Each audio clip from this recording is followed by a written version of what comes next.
Thank you, madam, for that kind introduction. Let me first share my slide. Hope my slides are visible and I am audible. Slides are visible, sir. Yeah. So a very good afternoon, everyone. But full screen, full screen. Yeah, I've made it full screen. So is it not in full screen? No, sir. No. Okay. So let me stop share and then share again. Now is it full screen? Yes, sir. Yeah. So a very good afternoon, everyone. And at the outset, I must thank Bansi Sabu sir for giving this opportunity in this wonderful meeting, and my sincere thanks to the chairperson for the kind introduction. So I'll be speaking on a topic that is adipose tissue as an endocrine organ. It's more of a theoretical thing, but a very important, relevant thing. And all of us must know about this thing. So first, I will tell why it is an endocrine organ and what is exactly an endocrine organ. And then I'll discuss why adipose tissue is an important endocrine organ. So if we see the definition of an endocrine organ, it is defined as an organ which synthesizes hormones that are secreted directly into the blood. There is no ducts for release of these hormones. They directly release into the blood and travel and exert action at distant tissues and organs. So that is the exact definition of an endocrine organ. So if we see the adipose tissue per se, adipose tissue, now we know that adipose tissue is not a very inert structure in our body. It is metabolically very, very active. It is not only the fat we see from outside, but it's a very highly metabolic tissue in our body, and it produces and secretes a wide range of mediators that we call it as adipokines, and some are hormones in that acts on distant targets. They have autocrine and paracrine effect, but the most important is that the hormones or the adipokines released from them are directly poured into the blood, and they act on the distant sites like liver, skeletal muscle, pancreas, brain, and the cardiovascular system.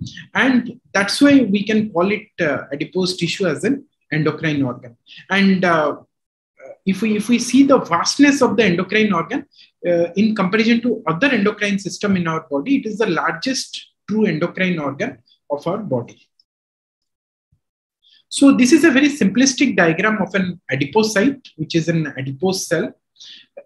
It secretes various things apart from just storage of fat. So initially, maybe around 30 years or 20 years, we were knowing that adipocyte only stores fat. There are fat droplets in them. But now we know that it secretes various other things. For example, hormones like leptin, adiponectin, resistin. There are some cytokines like TNF-alpha, interleukin 6. Substrates from the breakdown of the fat. We have fatty acid and glycerol. We have some enzymes that converts testosterone to estradiol like aromatase and 11-beta HSD1 that converts the cortisol to cortisol. And then there are some other inflammatory markers like PI1, angiotensinogen, retinol binding protein, factor D, and adipsin. All are secreted from the adipocyte, to name a few. There is a vast number of things that has been secreted by adipocytes. So I'll be discussing two important things now. What is their action and what are the types of adipose tissue? Adipose tissue action, if we tell grossly, it has got three important functions. One is the body weight homeostasis and the energy homeostasis of the body. So it's the weight and energy homeostasis of the body is highly regulated by this adipose tissue and the secretion coming from the adipose tissue. The second is the endocrine function, and I'll discuss some of the endocrine hormones which are released from adipose tissue, mostly leptin, adiponectin, interleukin, TNF and all. I won't go into details of that, otherwise you will be bored to death. So I'll just touch upon the important hormones which are, or important adipose cytokines which are released from the adipose tissue. Adipose tissue, beside this energy homeostasis and endocrine function, they have a very important role in immunoregulation and inflammation. And probably we have known more in the last pandemic or in the current pandemic, that's the COVID, that obesity and inflammation is highly interrelated. So these three important actions are not independent of each other. They are actually very much integrated and dependent on each other. So by various cytokines and adipokines. And the major function of these three depends on where the adipose tissue is located, what are the types and where they are distributed. Coming to a very basic thing, what are the different types of adipocytes which we find in our health and body? So basically there are important two adipocytes. One is the brown and one is the white. Brown, as we all know, it's rarely found in adult humans, mostly found in neonates or in infants. It's mostly destined to do thermogenesis. That's a non-shivering thermogenesis by the expression of uncoupling protein in the mitochondria. They basically, if you see the diagram on the right side, the lower panel, the brown fat are relatively smaller in size, but there are more number of mitochondria in them, and there are multiple fat droplets in them. And they're mostly, the mitochondria has got an expression of uncoupling protein that diverts the ATP towards heat generation. So they actually produce heat. And the second one is white adipose tissue. Whatever we see in our body, both outside and inside, it is the white adipose tissue. White adipose tissue usually provides the mechanical protection and the insulation. They protect the various viscera, various organs. They provide a mechanical protection to our body. Apart from that, it has got endocrine function that I have already enumerated, that it secretes a lot of adipokines and hormones. And there are some physiological function related to fat metabolism, glucose metabolism, and also protein metabolism.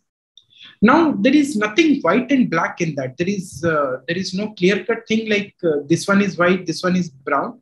In fact, it has been found that in adult human being, in the white adipose tissue, there are pockets of cells where the brown adipocytes are found, or something like brown adipocytes are found, and the terminology of beige adipose tissue has come into force. And the recent literature has a vast description about this beige adipose tissue, because we know that brown adipose tissue is usually not present in adults, but we can rely on the beige adipose tissue, and there are many researches which are going on how to activate this beige adipocytes in producing thermogenesis so that it can help in body weight reduction. So as I have told, there is no white and black in that. It's not like white adipose tissue is always white adipose tissue. Brown adipose tissue is always brown adipose tissue. In fact, there are pockets of brown adipose tissue in white, so we call it as beige. And they are all dependent on a dynamic equilibrium. That is, sometimes the pockets of brown adipose tissue gets more prominent, and we call it as more of beige adipose tissue. If it is less, we call it as more of a whitened beige or more of a hypertrophic white adipose tissue. In fact, inactivity, obesity, calorie excess can actually divert this adipose tissue towards a worse white adipose tissue and whitened brown adipose tissue. And if we are stimulating with exercise, if there is a cold exposure, the body temperature is going down, then probably some of this brown or the beige adipose tissue is predominant. So, and they will secrete a better adipose cytokines. So when there is a over calorie excess, we'll have increase in the leptin, increase in the inflammatory markers, and lowering of the adiponectin and anti-inflammatory markers. Whereas in calorie restriction in cold temperature, probably our leptin will go down and adiponectin and the better markers will be elevated. So they are in constant transition among themselves. So the second part is, these were the types of adiposity. Now the adipocytes differ according to their distribution also. For example, there are two important sites of distribution. One is the visceral adipocytes, one is the subcutaneous adipocytes.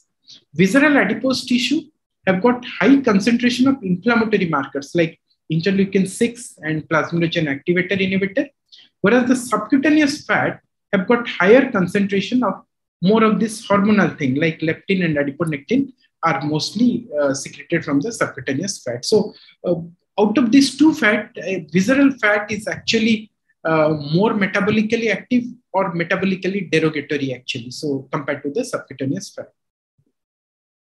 These are the things which are secreted by the white adipose tissue.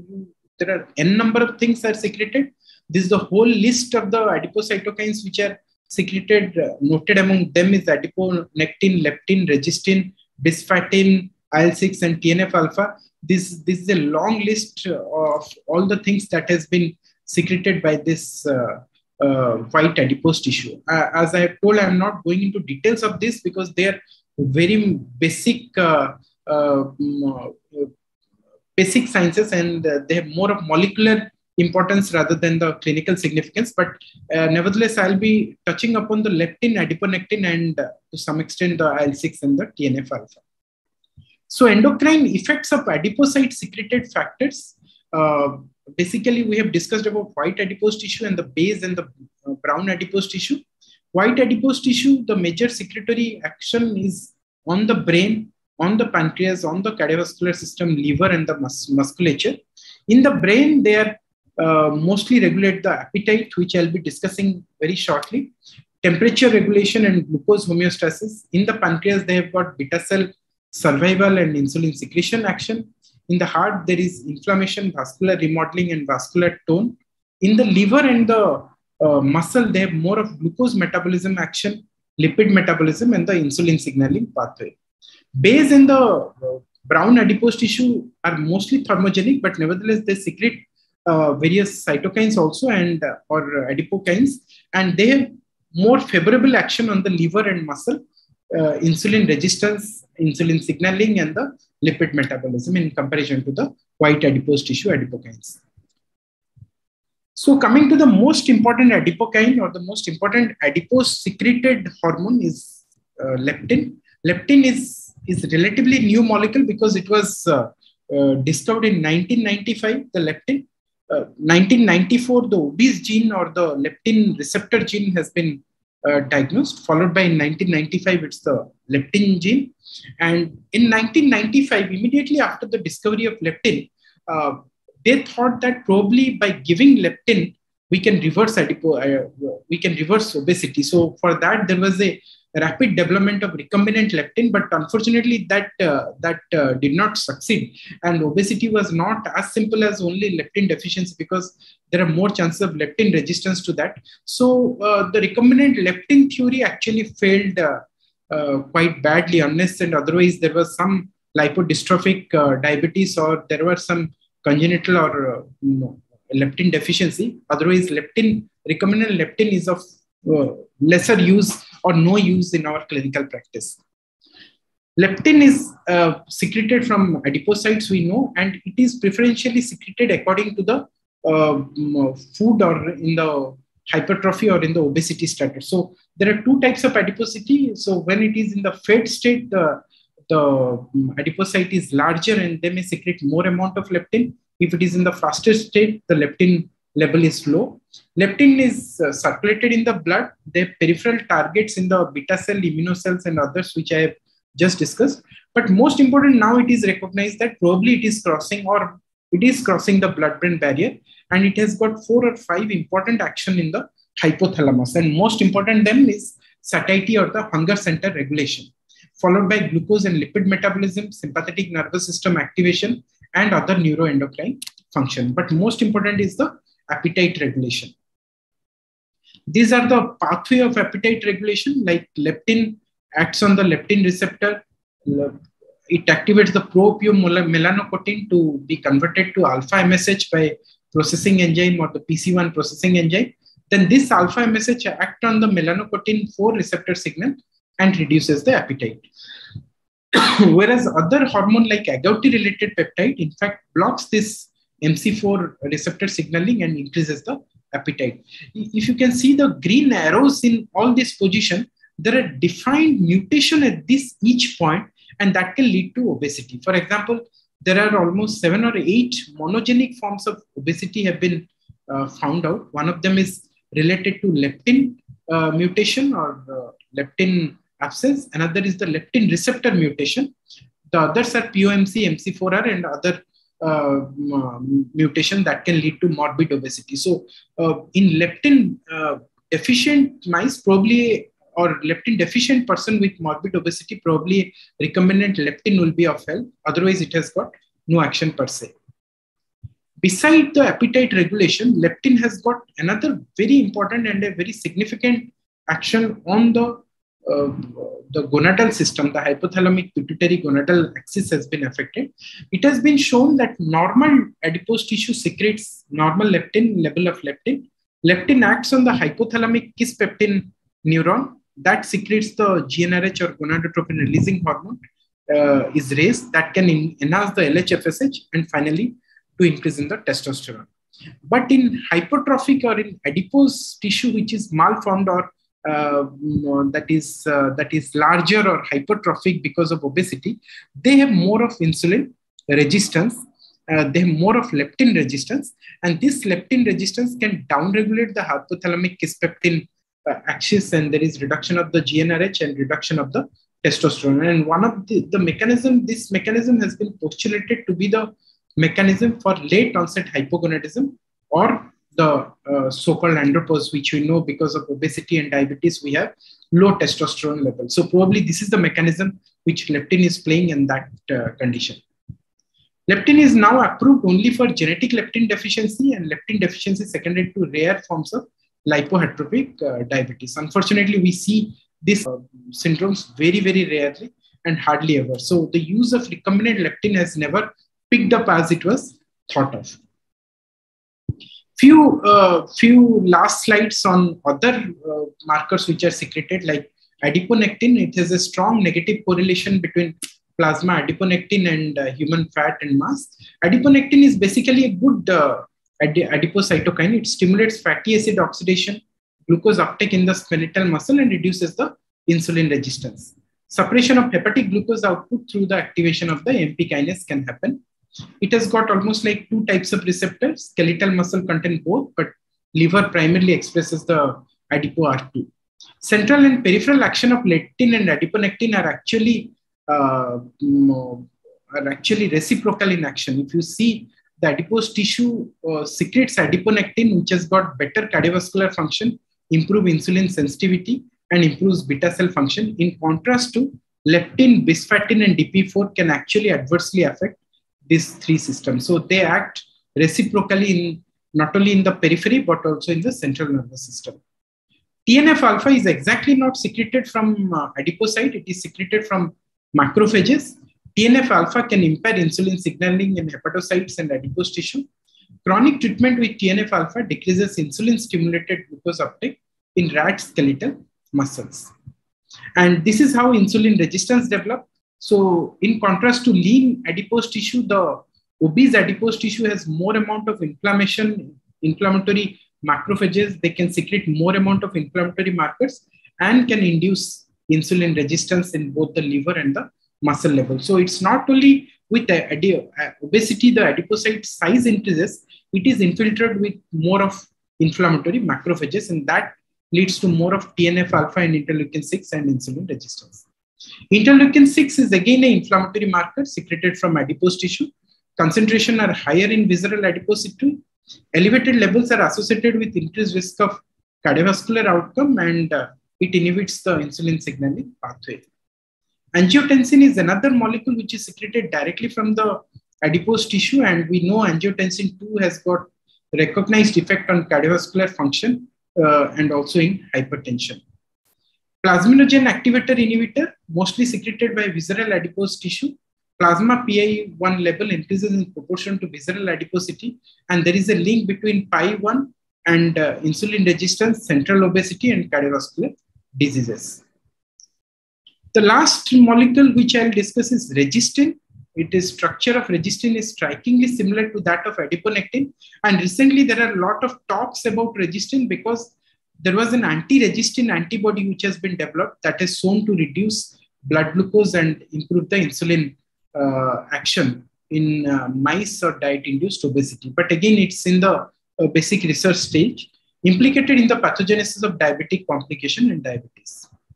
So I won't be discussing other adipocytokines, and it would be too vast and not clinically oriented.